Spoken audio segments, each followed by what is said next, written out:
No, pues yo soy muy disperso. Hola, muy buenas tardes. En nombre de la Universidad Iberoamericana, de Bonilla Artigas Editores y de Librería Bonilla, queremos darle la bienvenida a la presentación de Genaro Vázquez y Lucio Cabañas, Tensiones de la Memoria y Movilización Social. Libro coordinado por Amílcar Carpio, por Marisol López y por Jorge Mendoza. Hoy vamos a contar con la presencia de dos de los coordinadores, en este caso del libro, que son Amílcar Carpio y Marisol López. Bienvenidos. Muchas gracias. Muchas gracias. Bueno, agradezco la invitación que nos hace la editorial Bonilla, la editorial Ibero. Y para mí es un gusto estar por primera vez presentando este libro que es muy significativo para nosotros como profesores, docentes, que hemos venido ya trabajando algunos temas relacionados con movimientos sociales, algunos relacionados también con la historia rural en el estado de Guerrero. Yo creo que empezaría primero por algo que cuando planteábamos en algún momento con Marisol y Jorge la posibilidad de hacer un libro, nos preguntábamos, ¿por qué hacer un libro sobre Genaro Vázquez y Lucio Cabañas? En ese tiempo estábamos ahí por el 2023 y empezábamos a discutir esta temática. Y justo en estos años, por el 23, por lo menos a mí me convenció el hecho de estar en el estado de Guerrero, de donde son estos dos líderes campesinos normalistas, y me tocó por suerte encontrarme con el grupo del cual formó parte Genaro Vázquez, la ACNR, la Asociación Nacional Revolucionaria. Y con ello me di cuenta que la guerrilla es un tema vivo, y sobre todo en las comunidades, y sobre todo en estas zonas rurales. Todavía el nombre de Lucio Cabañas, me imagino que en la Costa Grande, allá por la zona de Atoyac, y la de Genaro Vázquez, más ligado a algunos eventos en Iguala, en Chilpancingo, en la Costa Chica de Guerrero, pues sigue sonando. Entonces, para mí encontrarme que todavía hay militantes, miembros de este grupo guerrillero de Genaro, que ya andan en los 80 años, que participaron en algunos eventos, pero que hay generaciones más jóvenes de simpatizantes, como les llaman, que siguen reivindicando el nombre de Genaro Vázquez, de Lucio Cabañas, que lo siguen recordando, que siguen asistiendo a espacios ligados a estos dos líderes, me pareció sumamente importante. Entonces ahí, por lo menos de mi parte, comencé a cuestionarme el hecho de, pues, ¿de dónde nos viene esta idea de la guerrilla para aquellos que tardamos un poco en involucrarnos en este tema? Entonces, empezando a reflexionar, yo creo que hay algunos puntos que orientan sobre todo este libro.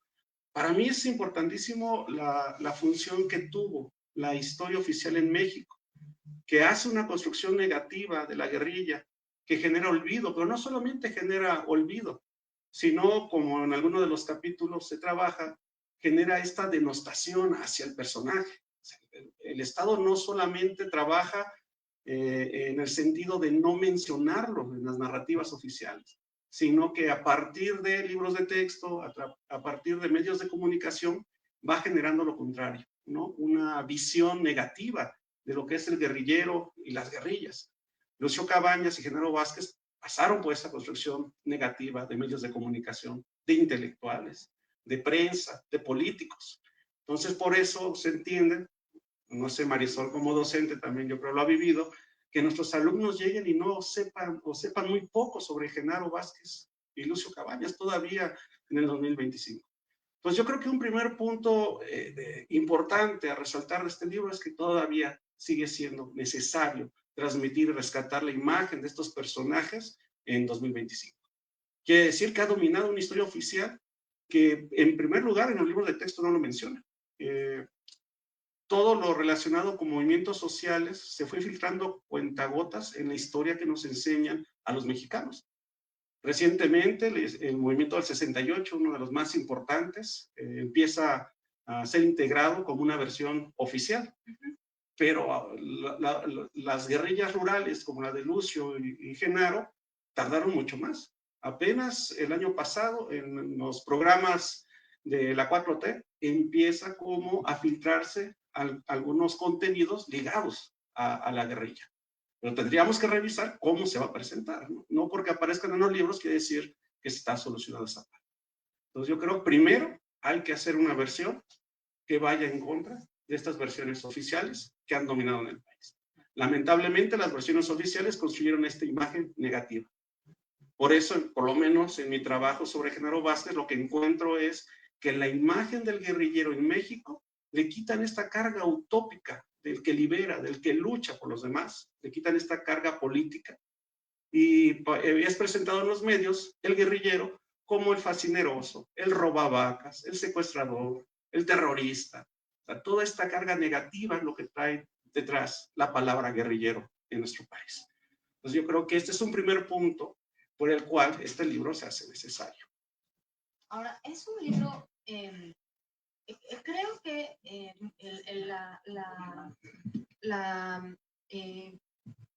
las alternativas que se nos presentaban eran básicamente construir una historiografía sobre el tema, porque hay muy poco trabajo sobre ambos guerrilleros, muy poco trabajo académico. Y por el otro lado, la posibilidad de construir un espacio en donde tuviéramos distintas voces que desde distintas disciplinas hablaran sobre los eventos, no solamente desde la perspectiva de la historia, que creo que es lo que hace muy específico este libro, que habla sí desde la historia, pero sobre todo desde los modos en que la memoria ha mantenido vivas a estas figuras y en donde historia y memoria se confunden, no se confunden, se juntan porque se trata de un par de personajes que, como dice Amílcar, continúan vivos. Y esto nos resultaba particularmente importante. Entonces intentamos en prácticamente todos los capítulos dar cuenta de estas tensiones, de estas vicisitudes en donde el pasado y el presente están todo el tiempo interpelándose. Algunas tienen un carácter más histórico, otras un poco menos, pero todas bordan la noción de los modos de recordar a estas figuras, pensando también en que originalmente comenzamos a integrarlos pensando en los 50 años del aniversario de la muerte de Lucio. Ahora, también hay una cosa, no sé si te pasa a ti, Amílcar, a mí me pasa mucho, que tiene que ver con una suerte de beta biográfica, para ti, para mí especialmente, ¿no? Mi papá era de Tixla, de Guerrero, y él creció con las imágenes bueno, no creció, pues ya era un joven cuando todo esto pasó, pero yo crecí con las imágenes de estos dos guerrilleros como elementos casi utópicos, ¿no? Entonces creo que ahí hay también un montón de cosas que movilizaron energía para este libro. Sí, yo estoy totalmente de acuerdo con lo que señalas, Marisol. Ahora que reviso los capítulos y ver este libro que quedó hermoso, ya le dedicaremos un espacio a esta parte del trabajo grandioso que se hizo desde editorial. Creo que viene también un poco hacer justicia a la historia de un estado que por muchos años ha estado un poco rezagado en la producción historiográfica. Entonces, el estado de Guerrero en general tiene una producción escasa. Es muy difícil trabajarlo.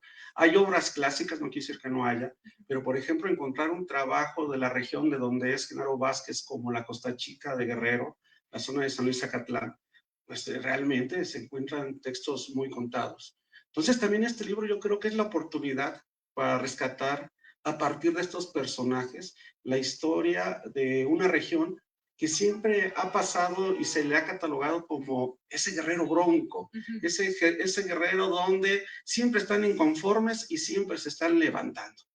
Pero de alguna manera este libro nos empieza a presentar un panorama donde podemos revisar este proceso, que no es Genaro, que no es Lucio, que no son los normalistas de Ayotzinapa, sino es un proceso que podríamos arrancarlo desde el siglo XIX con Vicente Guerrero, con Juan N. Álvarez, podemos arrancarlo con R. Escudero, podemos seguirlo con Genaro Vázquez, lo podemos seguir con otros personajes cercanos a Guerrero como Jaramillo en Morelos. Es decir, entender a Guerrero a partir de estos personajes también nos ayuda a entender la cultura política del Estado. Y es muy necesario porque realmente la construcción del otro que se ha hecho sobre Guerrero ha sido negativa.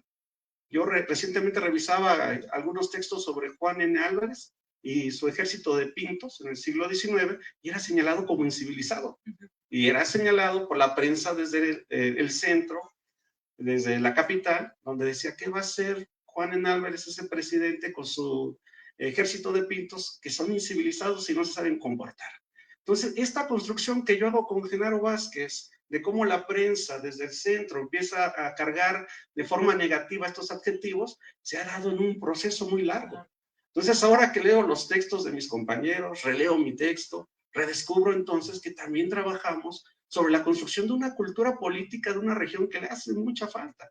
Yo en ese sentido concuerdo contigo, mi familia es de la Costa Chica, y leer parte de la historia a través de estos personajes como que reivindica que es una zona con una cultura política que primero buscan la vía democrática. Y cuando se les cierra la democracia, saben también responder organizándose, apoyándose con esta red de comunidades familiares que tienen en diferentes pueblos, comunidades, y de alguna manera solo después de que ensayan la parte democrática es cuando se levanta. En este libro entonces tenemos esa posibilidad de rescatar parte de la cultura política de la Costa Grande, de la Costa Chica, de los guerrerenses broncos, como se le ha señalado, pero se les da aquí un contexto que nos ayude a entenderlo, porque la cultura política de los guerrerenses es esa, la de responder, incluso hasta con las armas. Ahora, también podemos ver en varios de los textos del libro cómo en Guerrero existe una práctica muy importante de asociacionismo, de la cual se habla muy poco, porque generalmente se mira como esto, ¿no? El estado donde todo el mundo se levanta, donde siempre están haciendo bronca, donde siempre hay tipos dispuestos a matarse a balazos, y en realidad una de las cosas que transpira del texto es esta posibilidad que la sociedad guerrerense tiene de organizarse permanentemente y de organizarse cívicamente para dar luchas democráticas que después fracasan. Pero estas formas de organización cívica que vemos con Genaro, vemos con Lucio, vemos en realidad con todas las formas asociativas a lo largo de los años 60 y 70, pero después las vemos también en los 80 y después las vemos también en los 90. Nos dan una idea muy distinta de lo que es tanto el estado de Guerrero como la cultura asociativa a nivel local. Entonces creo que eso es interesante. Ahora, el libro se puede leer de muchas maneras. Se puede leer como una historia, como una aproximación histórica, que no una historia, una aproximación histórica a la lucha guerrillera en los años 60, finales de los 60 y los años 70, pero también se puede leer como una forma de entender la cultura política actual en tiempos en donde vivimos una crisis de las izquierdas, porque la mitad de la izquierda está en el poder y la otra mitad no. Entonces, digo, sí, o sea, como que eso se siente mucho cuando uno va pasando los capítulos. Porque lo que intentamos hacer, algunos de los colegas lo lograron espléndidamente, creo, por ejemplo, el texto de Claudia Lleva, que es un texto en donde nos hablan de las tensiones, de los modos en que se recuerda contemporáneamente a estos dos guerrilleros en vínculo con los modos en que ellos fueron construidos por la narrativa popular en los años 60. Por ejemplo, otro texto, el de Alexander Aviña, que es muy lindo a propósito del pobrismo, de cuáles son los significados del pobrismo, qué es lo que Lucio dijo a propósito del pobrismo y cómo esto funcionaba como un mecanismo de amalgamación para movilizar a la gente en el contexto de la lucha guerrillera, que son temas que no se han tratado simplemente. Es en ese sentido un libro muy novedoso. Son cosas que no existen. Y justamente yo creo que la actualidad que tiene el tema es que a pesar de ser ya, digamos, a 50 años, como bien lo señalabas, de la muerte de estos dos guerrilleros, casi todos los textos o todos los textos juegan con este tiempo de iniciar ligando el presente con el pasado. Esta idea, sobre todo, de vincular esto que quizás a 50 años los historiadores empezamos a decir ya es hora de que se haga historia, pero llegamos a un momento en el tiempo actual donde también está jugando las memorias. En algunos textos se deja ver de manera más clara cómo está este juego en el presente de la apropiación de las memorias sobre los guerrilleros, la guerrilla, los lugares, las reliquias, y se vuelve entonces un juego entre historia del tiempo presente, memoria colectiva, lugares de memoria, reliquias. Digamos que la diversidad de enfoques que presenta precisamente este trabajo nos lleva a ese límite. A mí me encantó por eso, por el juego que hay y sobre todo que nos pone otra vez en esta línea entre la memoria colectiva y en el momento de los lugares de memoria y la historia. Entonces tenemos desde tu trabajo con las reliquias, trabajos donde se mencionan algunos lugares que hoy son de memoria, como cementerios, el cementerio de Iguala, por ejemplo, donde están los restos de unos compañeros de Genaro Vázquez, de la guerrilla, donde todos los años algunos miembros de la CNR asisten para recordar a sus mártires. La idea de martirio también sale en algunos textos. A mí me parece que este enfoque también nos aporta una posibilidad diferente de acercarnos a estos temas que están cumpliendo ya un poquito más de 50 años. Sí, cierto. Cierto. Por otro lado, tenemos también, eso sí, hay que decirlo, todos los textos cuentan con material de archivo. O sea, no es, en realidad se usaron relativamente pocas formas documentales de segunda mano. Casi todos los textos tienen material de archivo muy importante que fueron recuperados por los colegas como con oficio de historiadores. Entonces no se trata tampoco de un texto que repita verdades como ya sabidas. En ese sentido también es un texto, ¡hola! Es un texto que nos ayuda a... Acaba de llegar uno de los colaboradores del libro. ¿Quieres venirte para acá? Ven para acá. Te veo tímido. Vamos a hacerle un lugar así. Con ustedes, Carlos Enrique Torres Monroy.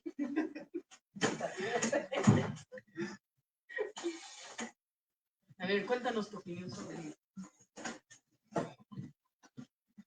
Estamos transmitiendo. Estamos transmitiendo. Ok.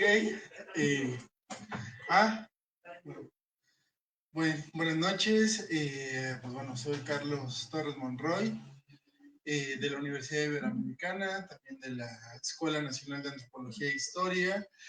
Y pues bueno, creo que este es un libro que al leerlo van a ver una serie de propuestas que se van o que tratan de responder a una visión más allá de la historiografía convencional que a veces solamente trata a Genaro y a Lucio como dos actores un tanto separados. Aquí lo queremos ver a través de todo un proceso en el que podemos encontrar toda una serie de, bueno, una espiral de sucesos y de acontecimientos violentos, una violencia de Estado, pero también una violencia de actores que pues no son necesariamente del Estado, son actores civiles que también están participando en esta dinámica de la violencia y que pues también responden a todo un proceso que lo podemos caracterizar como, pues bueno, también tiene implicaciones globales, ¿no? Pensando en que no se puede hablar de Guerrero sin una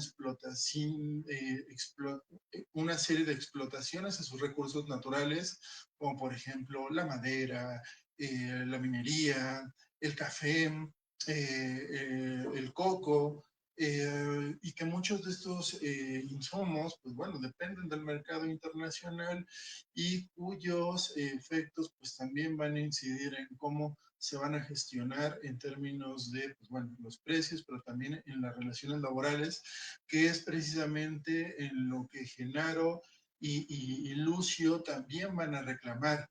Entonces, pues bueno, ese también es una invitación a que lo lean desde ese ángulo y pues no sé qué más. Otro punto que yo había, después de leerlo, empiezan a resaltar algunas ideas, es que precisamente a pesar de que el libro se llama Genaro Vázquez y Lucio Cabañas, creo que lo que nos está presentando sobre todo es la posibilidad de entender estos movimientos, pero a partir de los colectivos. O sea, todos destacamos ya sea el Partido de los Pobres, la Asociación Cívica Guerrerense, la Asociación Cívica Nacional Revolucionaria, pero también empiezan a aparecer las comunidades que los apoyaron. En casi todos los trabajos aparece que Atoyat, que Iguala, que Icatepec.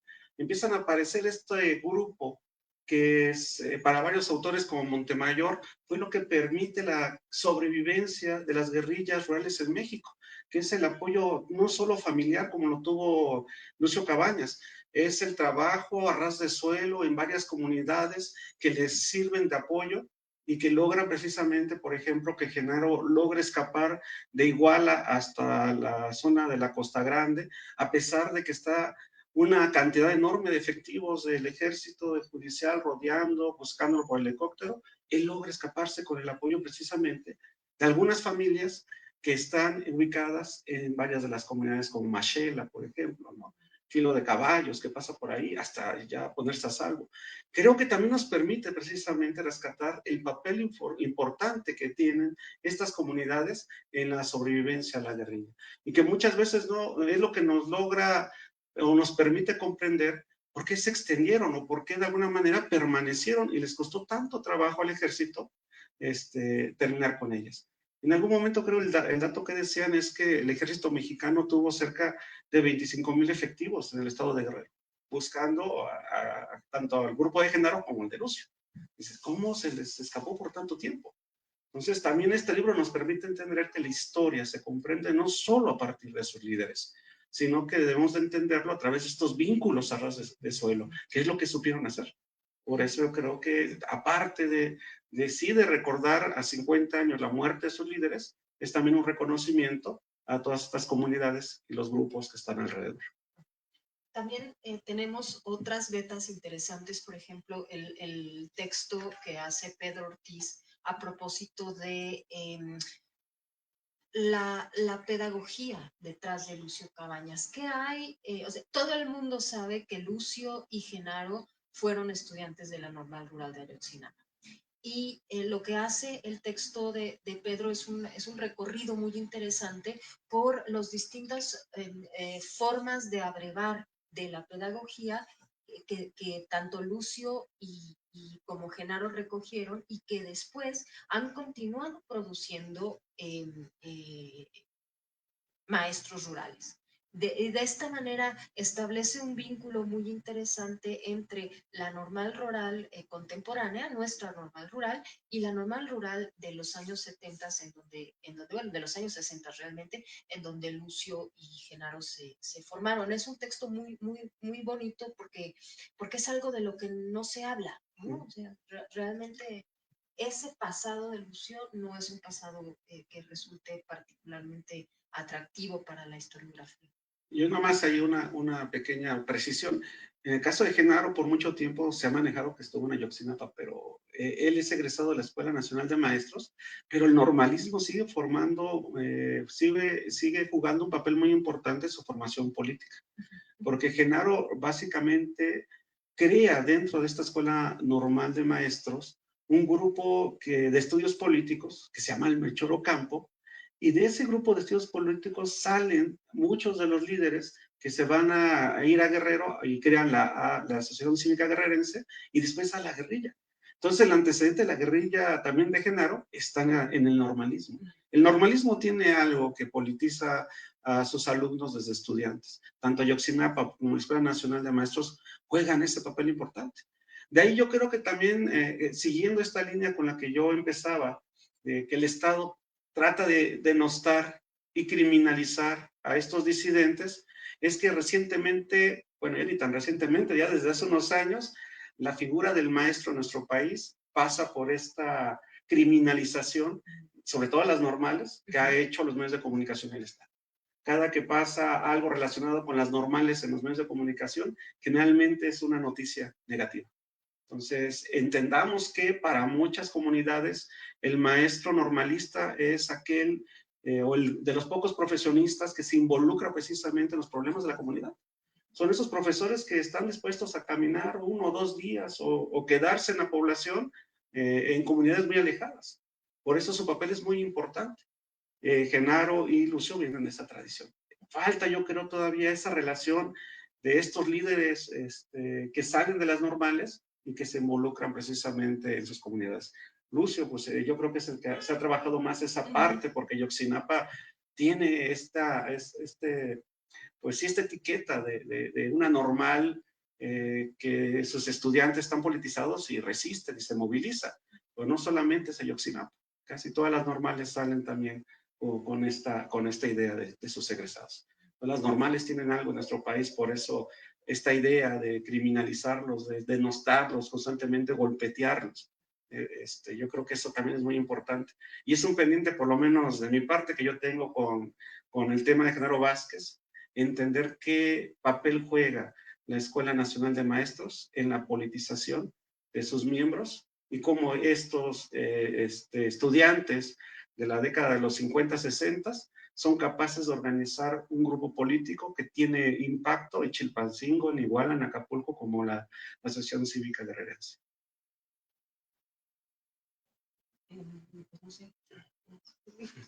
Bueno, los exhortamos a que diseño, compren. foto, sí, a ver, es un libro que además quedó muy bonito, la verdad es que sí, como visualmente muy, muy lindo.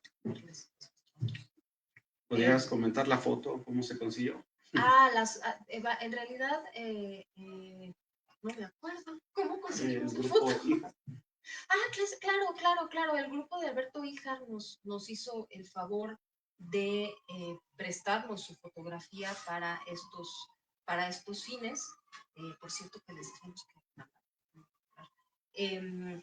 y es una foto que nos resultó sumamente feliz porque muestra no solamente a los dos personajes en los que nos interesamos, sino el presente de esos dos personajes, no solamente su historia, sino cómo han llegado a nuestro presente. Entonces sí, quedó muy bonito el libro, la formación es preciosa, y es un libro que ustedes pueden conseguir tanto físicamente, como en ejemplar físico, como de manera electrónica, tanto en la librería Bonilla como en la librería de la Universidad Iberoamericana, y pueden comprarlo en todas las plataformas. Si quieren electrónico, pues en todas las plataformas actuales. Yo sobre este tema quiero mencionar algo que me da mucho gusto. Saber que el libro cayó con el pie derecho en 2 editoriales que hacen muy bien su trabajo de distribución. Entonces a mí me parece maravilloso el encontrármelo tanto en plataformas digitales, en librerías internacionales como nacionales, la posibilidad de comprarlo en digital, la posibilidad de comprarlo en físico. Era uno de los pendientes que yo tenía de esta deuda familiar que hablaba Marisol, La dificultad de encontrar un libro sobre Genaro Vázquez hace unos años era enorme. Uno podía ir a una librería y preguntar y no tenía nada. Me van a decir los académicos, hay muchos, sí, hay mucho en tu biblioteca. Claro, en tu O en librerías de viejo, ¿no? Es donde uno puede encontrar este tipo de libros. Pero si mandamos a uno de nuestros estudiantes que le interese y preguntaba por un libro de estos personajes, difícilmente lo iba a encontrar. Y eran realmente eso, ¿no? Libros que se guardaban como, casi como tesoros familiares, ¿no? No era algo... Y la otra parte, ¿no? Después de pasar los años más peligrosos de la guerrilla, varios de sus militantes empezaron a escribir sus testimonios, sus libros, pero lamentablemente algunos ya se agotaron, otros fueron en librerías que ya desaparecieron, o son ediciones de librerías muy pequeñas. Yo me tardé mucho en conseguir un libro de Genaro que salió hace poco, me parece interesante, pero era una editorial de Morelia muy pequeña. Fui a la editorial, no la tenía.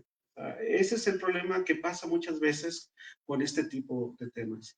Por eso me parece muy importante que un libro que reúna estas dos posibilidades de entender a los grupos guerrilleros más importantes del estado de Guerrero de la década de los 60, 70 y la posibilidad de tenerlo ya sea en digital, en tu celular, en una tablet o ir directamente a las librerías, porque tengo ahorita el gusto de saber que está presente en varias librerías. Ibero hace buena distribución, Bonilla hace buena distribución. Pues yo creo que eso por lo menos va a acercar el tema a un público más amplio, ya no solo de académicos. Y el lenguaje lo va a facilitar, porque también es un lenguaje que creo que sí va dirigido a un público más amplio, un público general. Pues nada, vean, bueno, les invitamos a que lo lean, que lo adquieran. Igual no sé qué tanto no sé si lo llegaron a comentar, que pues bueno, este libro también es el resultado, o varios de los capítulos han sido posibles gracias a una accesibilidad más... más de archivos y sobre todo archivos, estos archivos que antes pues o no podías acceder a ellos o pues bueno, había muchas restricciones y pues bueno, varios de los artículos, de los capítulos, incluyendo el mío, pues bueno, están o forman parte de acervos digitales, concretamente de archivos de la represión, archivos de la resistencia, que, pues bueno, han permitido que se difundan una gran cantidad de documentos sobre esta época y más allá de verlos como un acceso a la verdad, a la justicia, para el dato duro, a una lectura crítica de esto nos ayuda a entender que, como lo decía el profesor Amílcar, pues bueno, no solo hay un foco de militancia, que pues bueno, claro, es Ayotzinapa, pero también está la normal. La movilización y desmovilización guerrillera no solo ocurrieron también en, pues bueno, en focos específicos o conocidos como la Costa Grande, sino también la Costa Chica, Acapulco, Iguala, Chilpancingo. Entonces aquí estamos viendo cómo más allá de lo que a veces las historias tradicionales nos hablan de actores específicos, espacios específicos, militancias específicas, aquí estamos viendo una gran diversidad de actores y de espacios. Entonces, más allá de que nos quedemos con este libro, las fuentes que estamos utilizando pues nos van a abrir un conjunto de nuevas posibilidades para seguir trabajando este tema que da para mucho.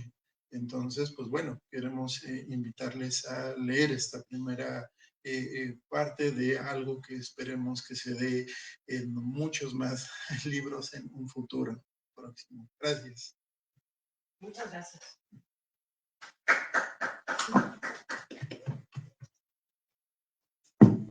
Bueno, en nombre de la Universidad Iberoamericana, de Bonilla Artigas Editores y Librería Bonilla, queremos agradecer a Amílcar Carpio, a Marisol López y a Carlos Torres por esta presentación de Genaro Vázquez y Lucio Cabañas, Tensiones de la Memoria y Movilización Social. Bueno, el libro está disponible también en la librería, tal como se indicó acá, y en la Universidad Iberoamericana. Bueno, muchas gracias por estar acá en nombre ya de la editorial, desde la coordinación editorial, junto con la coordinación editorial de Ibero. Les agradecemos la confianza que tuvieron con nosotros para publicar el libro. Un libro que creo yo salió en un muy buen tiempo. Fue un libro muy interesante de trabajarlo y agradecemos nuevamente la confianza de los coordinadores y de los autores por trabajar con nosotros, y esperemos que generemos nuevos proyectos, tener más reflexión sobre el tema. Es un tema que a mí en lo personal me interesa mucho, así que vuelvo a dar las gracias por permitirnos trabajar este libro. Muchísimas Muchas gracias. gracias. Muchísimas gracias a ustedes. Hola, ¿qué tal? A mí me gustaría hacer un par de preguntas. La primera es, ¿qué se podría decir de momento acerca justo de la formación que tienen las escuelas normales? De por qué tienen como ustedes mencionan, esa característica de disidencia, ¿no? Contra el Estado, o sea, de momento. Y lo otro es que, bueno, yo hace poco me interesé mucho por justo el tema de la construcción de las figuras del discurso, ¿no? O sea, que son figuras que no están delimitadas, ¿no? O no conocemos a una persona delimitada, sino es una figura que se comenta, ¿no? ¿Qué se podría hacer, aparte de generar más literatura acerca de este tipo de figuras de exclusión, podría ser, ¿no? O sea, del guerrillero, del bárbaro. ¿Qué más se puede hacer como para romper ese tipo de discursos o ese tipo de figuras? Aparte de, como ya dije, o bueno, ustedes mencionan, crear más literatura sobre eso, serían mis dos preguntas. Híjole, la primera pregunta, tenemos un compañero que es el indicado para contestarlo, pero no vino. Vamos a regañar al profesor Pedro Ortiz, que le mandamos un saludo hasta Iguala. Bueno, voy a tratar de responderlo. Yo no soy egresado de una normal, lamentablemente, pero yo creo que tendríamos que entender el contexto de Guerrero de la década de los 50, 60, 70. Guerrero por mucho tiempo fue un estado donde las posibilidades de salir y de superar quizá el estado de pobreza a partir de la educación, pues fue muy complicado. Entonces, por muchos años, la mayoría de los que, de la Costa Chica, por ejemplo, donde es Genaro Vázquez, si quería dar ese brinco, en sus comunidades no lo iba a encontrar. Entonces, estamos hablando de una zona donde no había posibilidades de estudios de media superior y de educación superior, ¿no? Son los años en los que se empieza a buscar la autonomía del aguadro, por ejemplo. Entonces, que aparezca en este contexto la posibilidad de ir a una escuela internado, que eso yo creo que es lo que a veces perdemos de vista, que permite a los estudiantes abandonar su comunidad, ir a Ayotzinapa y vivir en ese internado y tener la posibilidad de estudiar, pues yo creo que es una primera parte muy importante que debemos de entender. Entonces, el internado posibilita que estudiantes, hijos de campesinos, puedan ingresar y por lo menos asegurar esa parte.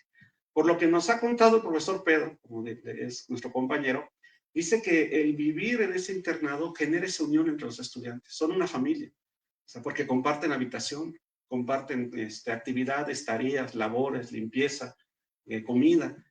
Siempre cuando nos platica el profesor Pedro de su experiencia, me llama la atención que comparten todo. Dice que cuando llega una familia y le trae a un hijo una camisa, un pantalón, dice que todos se alegran porque ya le llegó a uno y en algún momento se le va a prestar si tiene una fiesta o algo importante, y se van, digamos, compartiendo esas cosas.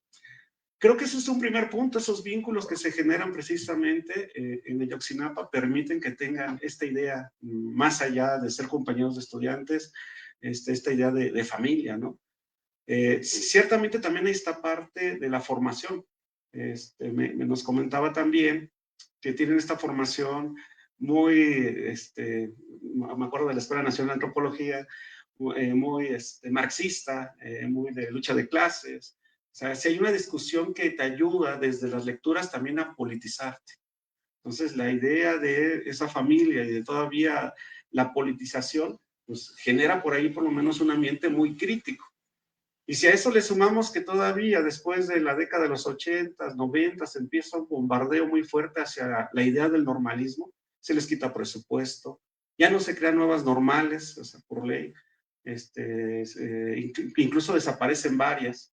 Ya las 90s, 2000, con la idea de una educación que trata de privatizar también la educación básica, pues ya no hay apoyos, ya no se generan apoyos para becas o apoyos a comedores, se les va quitando, se les va restringiendo, se les va orillando precisamente a que el estudiante no vea tan atractivo el ser normalista. Entonces, en este contexto es donde hay varias movilizaciones, no solo es Ayotzinapa. Hace algunos años era el Meche, bueno, va tocando, y eso es lo que en algún momento yo creo las normales genera precisamente entre esta comunión, esta unidad, entre esta formación politizada y el abandono del Estado. Después se vuelve más crítico cuando el Estado deja de invertir y al contrario de dejar de invertir también les empieza a limitar los apoyos. Entonces yo creo que eso va complicando y eso creo que genera la reacción precisamente de los normalistas. Sí. Ahora, por otro lado, las normales son producto de la política cardenista, son la niña de los ojos del gobierno de Cárdenas. Aparecen durante el gobierno cardenista y están concebidas para esparcir, para generar fuerza, digamos, en el movimiento postrevolucionario, del Estado postrevolucionario. Entonces, digo, no es ningún misterio que las normales hayan empezado a entrar en crisis cuando el modelo del Estado cardenista y postcardenista se agota y comienza a ocurrir este fenómeno del cual nos habla Amílcar, pero digamos que la normal prevalece o las normales prevalecen como estos lugares de enorme fermento, tanto campesino como estudiantil. Se juntan ambas vertientes, entre otras cosas porque los normalistas no solo van a estudiar, también trabajan en la normal, ¿no? O sea, hay una enorme diferencia entre el modelo de educación propiamente, digamos, urbano y lo que hacen en las normales rurales, en donde la vida es mucho más comunal y además es una vida que está ordenada a partir también de la importancia del trabajo, que es algo que no tenemos en las ciudades. Entonces eso cambia por completo y son formas pedagógicas muy distintas. Entonces, ayuda también a que se generen estos otros vínculos que después salen de la escuela, pero continúan en el campo. Entonces, y que podemos ver en muchos de los compañeros del propio Lucio y de Genaro también. Y la otra pregunta, si es muy rollero. Disculpa, no, era acerca de las figuras del discurso que se crea alrededor del guerrillero o del bárbaro, del campesino, de la persona que está en la periferia y cómo se rompen con esas figuras, ¿no? que dominan, aparte de hacer más libres. Que hay que romperlas, dudo que se puedan romper, pero creo que hay que entenderlas.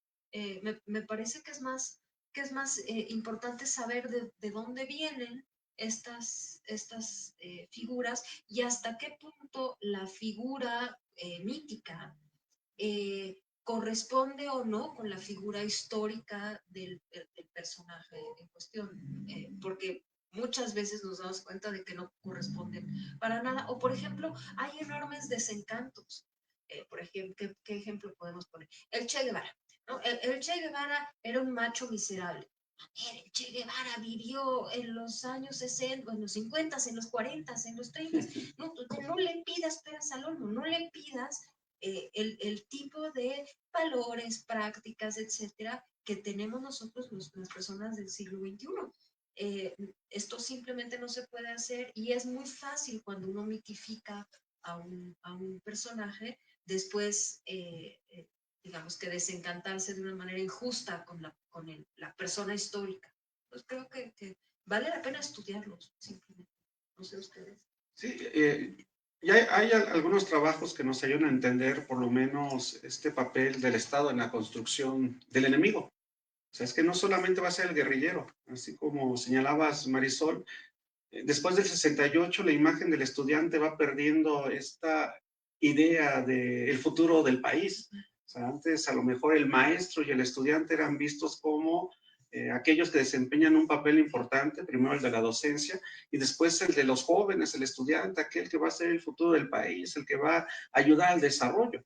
Después del 68 uno revisa los periódicos y el estudiante se vuelve desde el porro, desde el terrorista, el niño, el anarquista. O sea, eso también ha ido evolucionando. Entonces, básicamente, si entendemos esto que señalas, Marisol, cómo se comportan los medios de comunicación, pues está acostumbrado a crear narrativas para atacar al disidente. Y lo hace porque si ataco a un joven, la sociedad en algún momento me lo recrimina.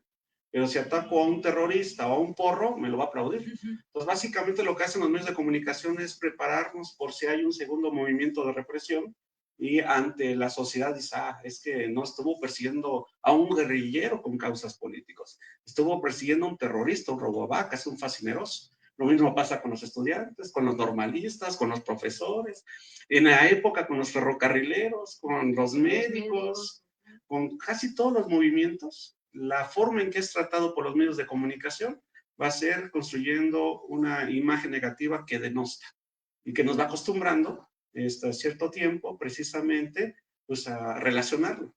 Yo me confieso, por ejemplo, que no vengo de una tradición, quizá mis padres vienen del campo, y cuando yo estudio en la media superior, participaron en las marchas del 2 de octubre, siempre me decían, mi papá, mira, ten cuidado, ve, la mayoría son porros, ¿no?